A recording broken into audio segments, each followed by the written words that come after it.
Hi, welcome to Cooking with Beef, and I'm your host, Joshua Glenn.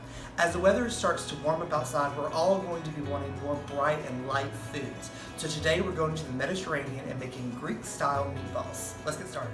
So to get started, we have grated one red onion in here, and we're going to add in our ground beef. I'm using a ground chuck here. You can use ground chuck or lean chuck. You just want to make sure that you're using a leaner cut of meat for this so that you don't have a lot of fat in it. Traditionally, you would be using lamb.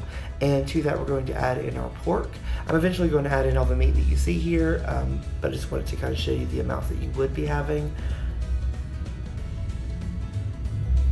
And then we're going to start with our seasonings. We're adding in our fresh parsley. This is going to be about 1/4 of a cup. Again, I'm doubling everything because that's just what I like to do, is make more than what the recipe calls for. And we're adding in some dried oregano here and some minced garlic. You just want enough minced garlic for about 2 cloves of garlic.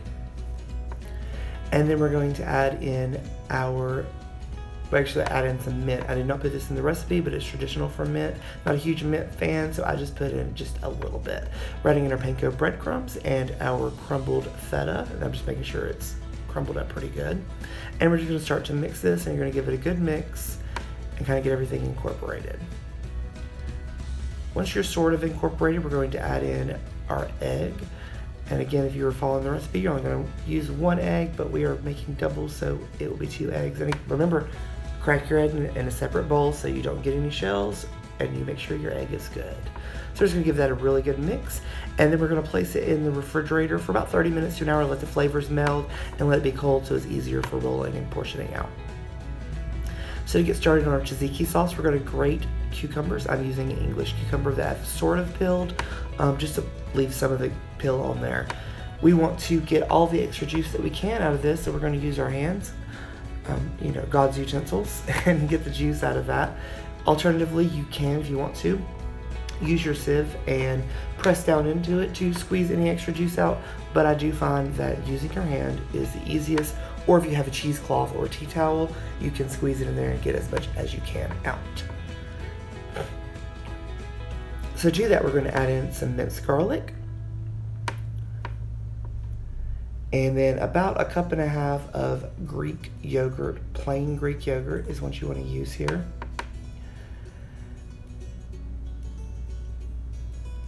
And then I'm going to be using some dried dill. I could not find any fresh dill at the store.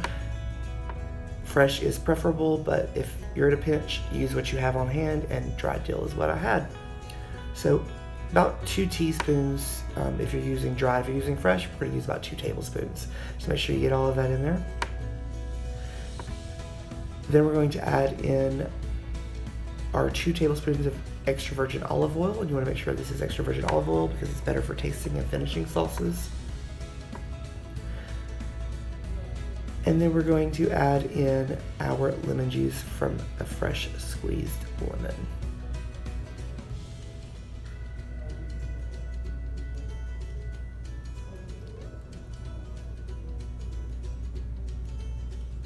Make sure to keep those seeds out of there.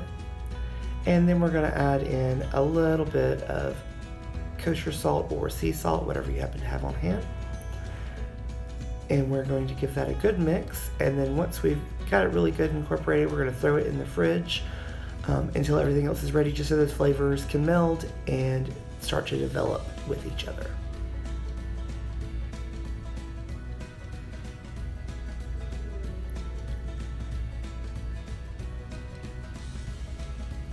So a little bonus feature, we're going to make some dressing. We have some garlic in there and a little lemon zest. And we're going to add in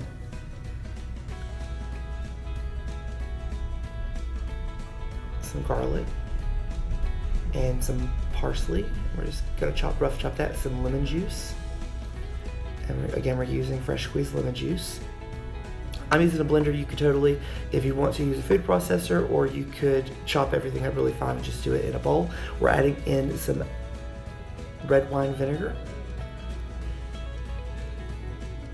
And we're also going to add in some roasted red peppers. Just 3 or 4 of those. And some honey. Just a good tablespoon or so. Again, to your liking. Now we're going to add in our red peppers. We're going to use, like I said, we're using the strips, and then we're going to throw in a little bit of the juice. We're going to throw the lid on that, and we're just going to give it a good whirl. And then we'll start to pour in our extra virgin olive oil to finish it off. Again, if you are making this in a bowl, just while you're whisking everything, and slowly add in your olive oil. Don't do it all at once. And there you have a wonderful red pepper Greek dressing. So our meat has cooled off in the fridge, and we're just going to take a tablespoon and kind of measure a heaping tablespoon of our meat. We're going to set it to the side so we can roll it into balls. Regular recipe is going to make you about 32 to 35 of these meatballs. And just want to make sure that it is cold so that it'll stay together and it'll be nice and juicy. And we're just going to throw these in about 6 inches away from the broiler and let them cook for about 10 minutes, turning them in between, making sure they get cooked all the way around. And there you have it. We also made some brown rice to go with our nice Greek salad and dressing that we made. And these meatballs are great. You can freeze them. They're a great appetizer. They're great leftovers for lunch the next day. And like you see here, we're just doing a little tzatziki sauce on it. Or you could even do a stuffed pita and just use all the vegetables and some of that tzatziki sauce.